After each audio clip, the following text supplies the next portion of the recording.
Hi! Welcome to my vlog and I'm your Ontoy TV. Pag-uusapan natin ngayon kung gaano ba ka-importante yung pagpili ng isang location pag nagtayo ka ng negosyo.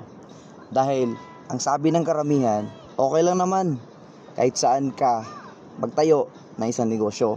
Pero para sa akin po, napaka-importante na piliin mo yung napakagandang location pag nagtayo ka ng isang negosyo.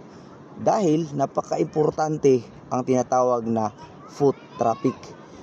At kapag andyan ka sa right place, location ng iyong negosyo, ay hindi ka mahihirapan sa tinatawag na foot traffic.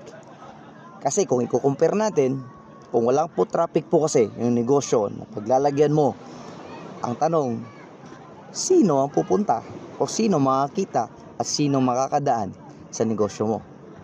Diba ang sagot? Ay wala. Tama. Gayon, piliin mo talaga kung saan at yung pinakaswak na location.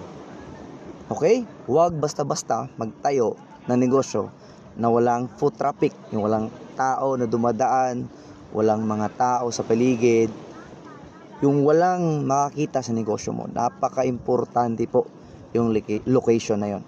So, lagi mong ilagay sa checklist mo yung location. Dahil marami ang nagtayo ng negosyo na basta lang nilagay nila yung negosyo nila sa isang lugar na hindi na nila pinag-isipan, hindi nila nilagyan ng feasibility study, ay dahil gusto lang nilang maglagay ng negosyo at excited silang magka-negosyo, pero ang nangyari ay hindi po ito lumago at ang pinakamasakit ay pwedeng magsarado. So, hindi po natin gusto yun. Tama. So, lagi tandaan, location is the key. So, yun lang po. And salot sa mga negosyante.